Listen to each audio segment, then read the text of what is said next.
세계에 그 오팔 시장, 오팔 있죠? 예, 이게 버스 탈 때도 오팔 카드가 있는데, 여기 호주가 유명한 게 오팔이라는 그 보석이 유명합니다. 그런데 그 오팔 보석의 80%를 이 호주가 장악하고 있답니다. 전 세계 시장에. 근데 우리 한국 분들은 이 오팔 여기 이제 와서 관광을 한다든지 하면 쿠버 패디라는 곳이 오팔에 굉장히 큰 곳이기 때문에 거기를 많이 방문한다 그래요.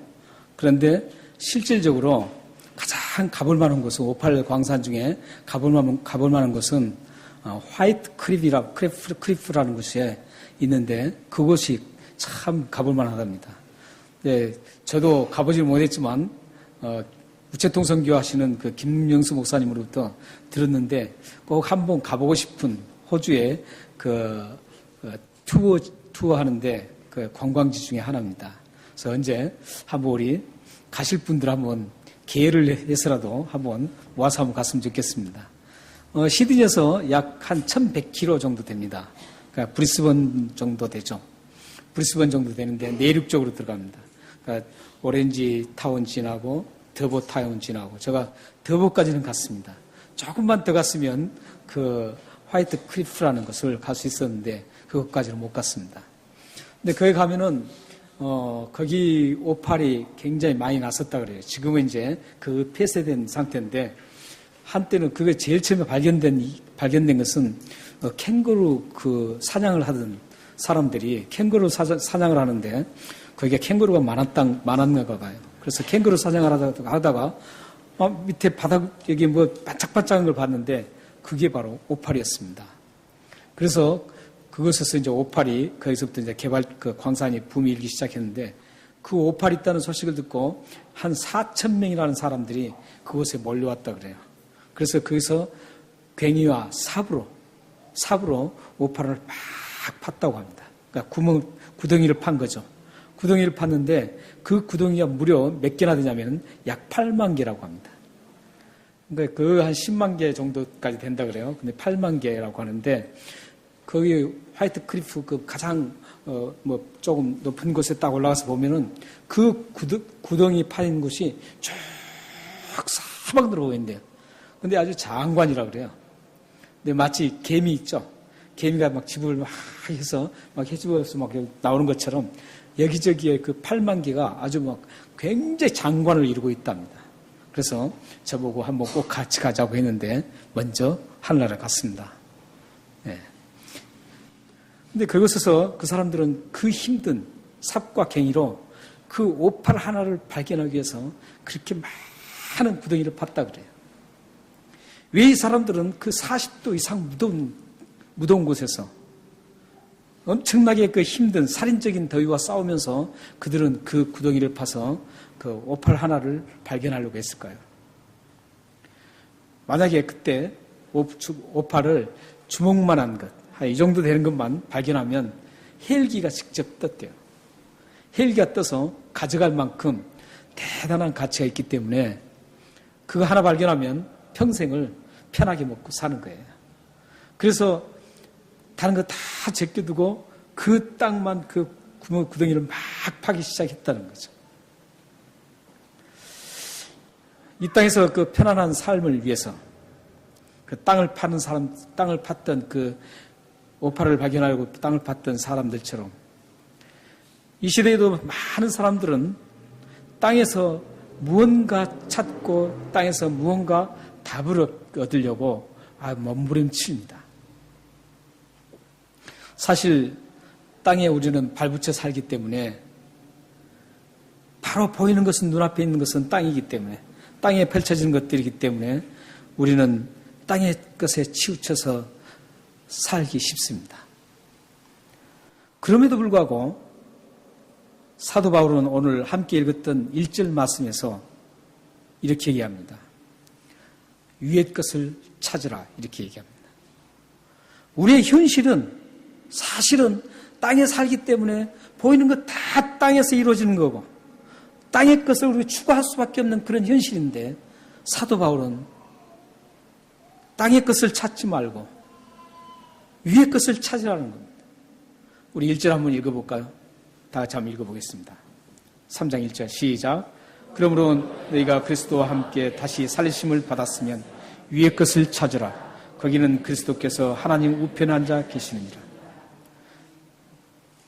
왜 위의 것을 찾으라 그러죠? 그리스도와 함께 다시 살리심을 받았기 때문이라는 거죠. 세상 사람들은 그걸 할 수 없다라는 거예요.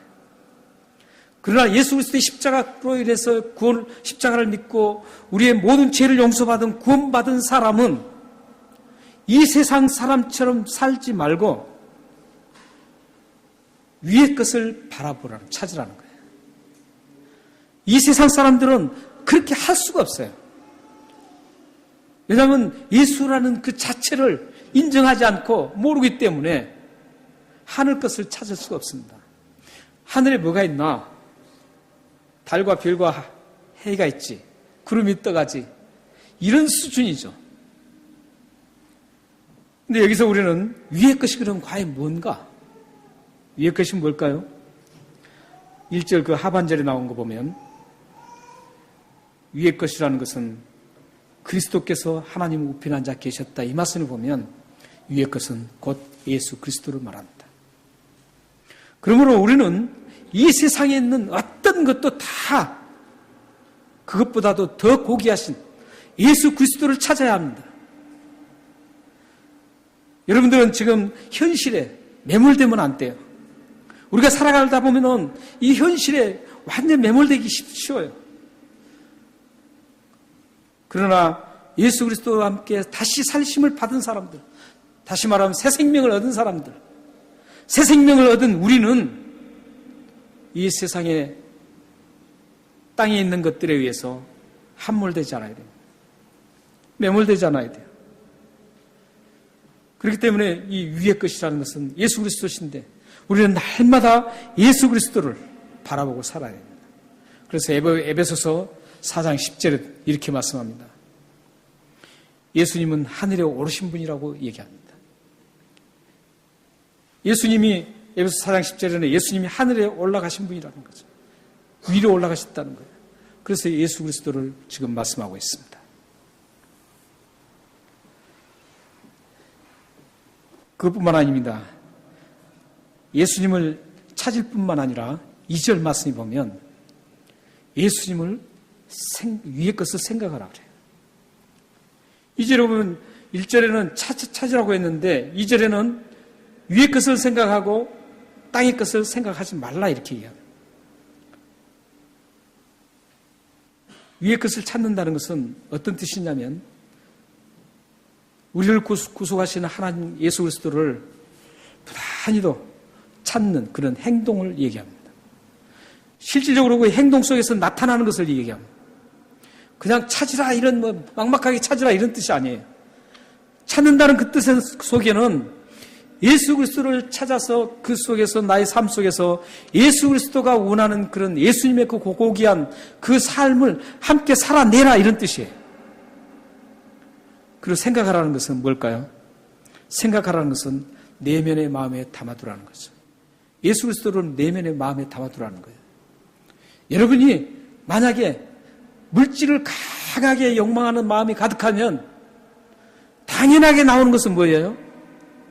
물질을 찾고자 돈 벌려고 욕망하는 그것 나오게 돼 있어요. 여러분 안에 예수 그리스도를 채워져 있으면, 예수 그리스도가 채워져 있으면 자연스럽게 나오는 건 뭐예요? 예수 그리스도의 성품과 예수 그리스도의 그 하셨던 그 일들을 따라가면서 하게 돼 있어요. 우리 내면 속에 뭐가 담겨 있는가에 따라서 여러분의 삶의 방향이 결정된다고요. 그렇기 때문에 우리는 마음에 예수 그리스도를 잘 담아둬야 됩니다. 그런데 여기서 마음에 그냥 담아두라는 뜻이 아닙니다. 여기 생각하라는 뜻은, 생각하라는 그 말씀의 원래 의미는 어떤 의미냐면 곶비를 매다 이런 뜻입니다. 곶비를 맨다는. 곶비를 뭐에 매요? 소나 말이나 염소나 이런 것들이 도망가지 못하도록 곶비를 바짝 매는 걸 말합니다. 그러니까 이 예수 그리스도를, 우리 마음에 있는 그 예수 그리스도를 어디 다른 데로 쏠리지 않도록, 우리 마음에 가지고 있는 예수 그리스도가 다른 쪽으로 쏠려서 그 다른 쪽으로 관심을 갖지 않도록, 그래서 흘러가지 않도록 우리 마음에 붙들어 매라는 거죠.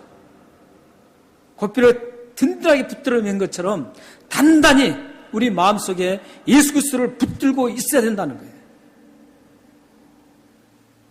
그렇게 붙들고 있지 않으면 어느샌가 우리는 다른 거에 다시 들어와서 우리의 생각을, 우리의 마음을 뒤집어 놓기 시작해요. 그렇게 되면 우리는 당연하게 세상의 삶으로 젖어들 수밖에 없는 겁니다.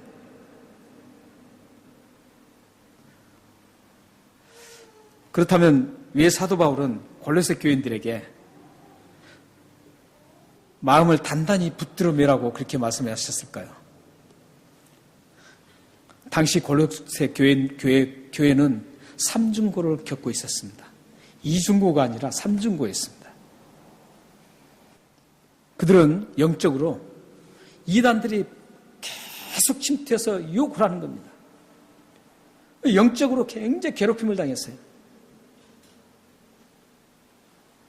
그리고 그 당시에 골로새 지방에 큰 지진이 났었습니다.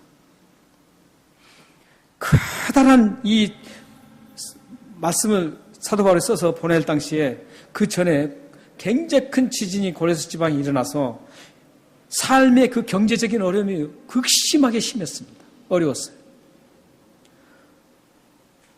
먹고 사는데 굉장히 힘든 상황이었습니다.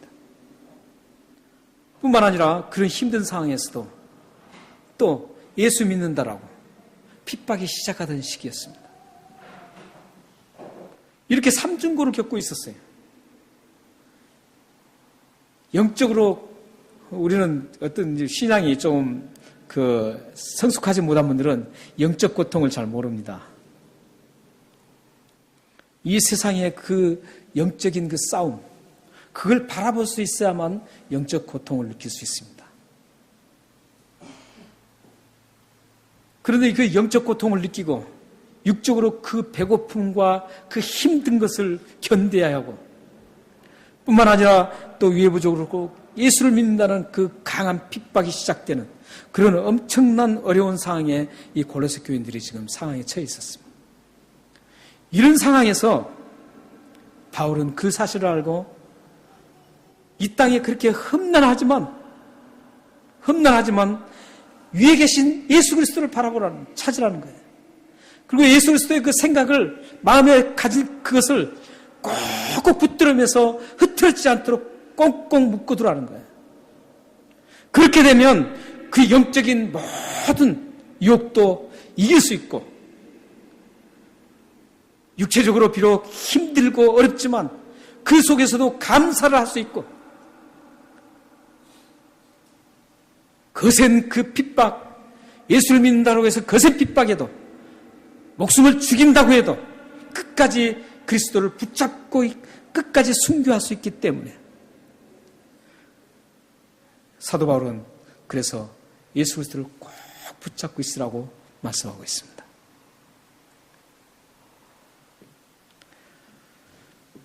사실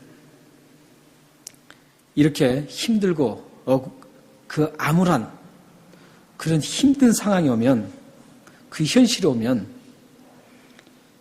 눈에 보이지 않는 예수님은 쉽게 찾거나 붙잡기 힘듭니다. 바로 눈앞에 있는 그 현실을 우리는 붙잡기 쉽습니다. 그 현실 속에서 뭔가 답이 있을 것 같고, 그 보이는 현실 속에서 뭔가 해결점이 있다고 생각합니다. 여러분들도 자칫 생활에 어려움이 왔을 때 하나님보다는 현실에 초점을 맞추기 쉽습니다. 내 하나님의 목표를 이루기 위해서 예수 그리스도를 찾기보다는 내 목표를 먼저 초점을 맞추기 쉽습니다. 아무리 믿음이 좋다고 소문났어도 현실에 부딪혔을 때 그 사람의 결정이 어떻게 되느냐를 보면 그 사람의 믿음과 신앙을 알 수 있습니다. 교회도 그런 것 같아요. 교회도 이렇게 편안하고 우리 교회처럼 막 편안하고 좋고 즐겁고 감사하고 이럴 때는 잘 모릅니다. 원래 참된 믿음의 보석들을 가리는 것은 고난을 통해서 가려진다 그러죠. 어려움이 있을 때 가려진다 그래요. 그러듯이 여러분들이 살면서도 이렇게 편안할 때는 큰 어려움이 없으니까 신앙의 구분이 잘 안 될 수 있습니다. 그러나 강력한 현실의 어려움이 닥치면 그때 결정을 하게 됩니다. 근데 그 결정을 할 때 보면 저분은 신앙이 어느 정도인가 알 수 있습니다. 여러분들 만약에 여러분들이 현실 속에서 그런 결정 상황이 왔을 때 예수 그리스도를 꼭꼭 내 마음에 묶어둔 분들은 결정을 예수 그리스도가 기쁘신 방향으로 하게 되어 있습니다. 지금 사도 바울의 걱정은 지금 여기에 있습니다. 1절과 3절에 보면 이 걱정을 사도 바울은 누구에게 걱정을 하냐면 예수 믿는 우리들에게 걱정을 하고 있어요. 예수님과 함께 다시 살아난 사람, 그리고 그 안에 생명이 담겨 있는, 예수의 생명이 담겨 있는 사람에게 지금 1절, 3절에서 말씀하듯이 지금 그 사람들에게 지금 얘기를 하는데 그리스도를 붙들지 못하고 이 땅의 현실에 매몰될까봐 걱정하고 있습니다. 지금 고린도 교회 그 상황이 자칫하면 그 현실에 완전히 빨려 들어갈 수가 있어요. 그런 상황에서 지금 굉장히 걱정하고 이 서신을 감옥에서 써서 지금 보내고 있는 겁니다.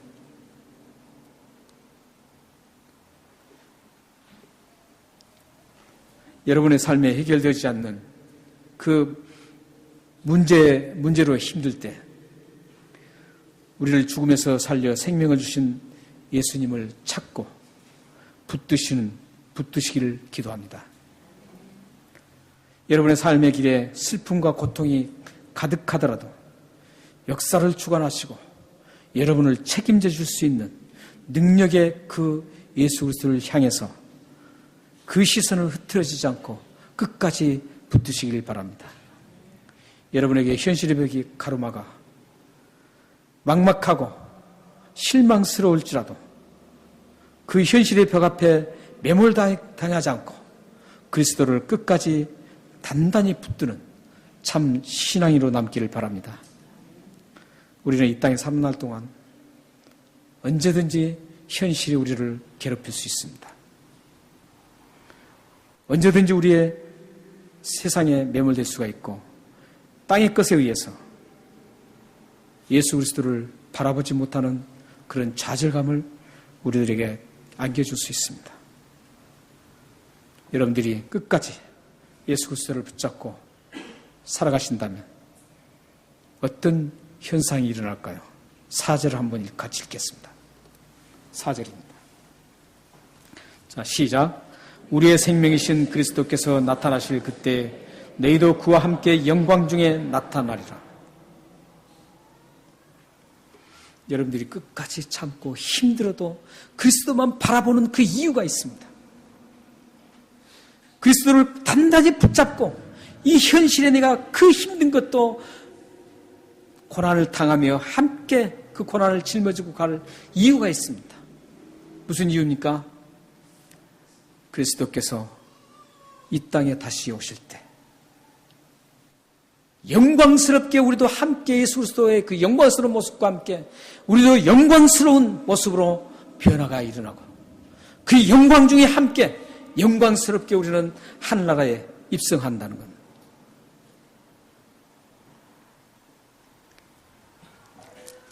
우리는 예수 그리스도가 재림하신 그 마지막 날 예수님과 함께 영광스러운 모습으로 변화되는 그런 엄청난 경험을 하게 될 것입니다.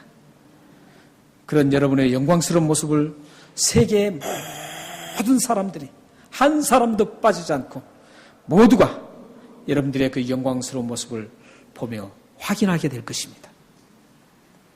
한마디로 최후의 승리한 모습입니다. 사랑하는 여러분, 여러분의 현실이 어떠합니까? 숙제가 풀리지 않아서 고민하고 있습니까? 현실이 벽이 너무 커서 좌절하고 있습니까? 여러분의 곁에 죽음의 권세를 이기시고 승리하신 예수 그리스도가 함께 계십니다. 그 예수 그리스도를 바라보시고 꼭꼭 여러분 마음에 묶어두시기를 바랍니다. 그러시면 그 예수님께서 여러분의 현실도 해결해 주십니다. 여러분의 현실을 평강으로 인도해 주실 것입니다. 능력의 예수님께서 힘들고 피곤한 여러분을 늘 붙잡아 주시고 새 힘을 허락하셔서 이기게 하실 것을 확신합니다. 마지막으로 우리 고린도전서 15장 57절 58절을 읽고 마치겠습니다. 같이 읽겠습니다. 시작.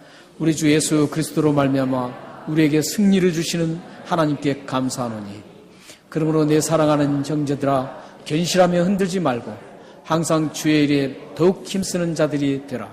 이는 너희 수고가 주 안에서 헛되지 않을 줄 알미라. 우리에게 승리 주신 예수 그리스도가 있습니다.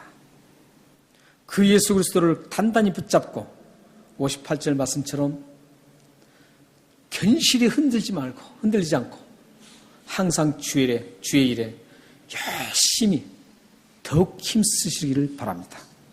그러시면 예수 그리스도의 주시는 평강이 여러분의 삶을 지배하게 될 것입니다. 기도하겠습니다.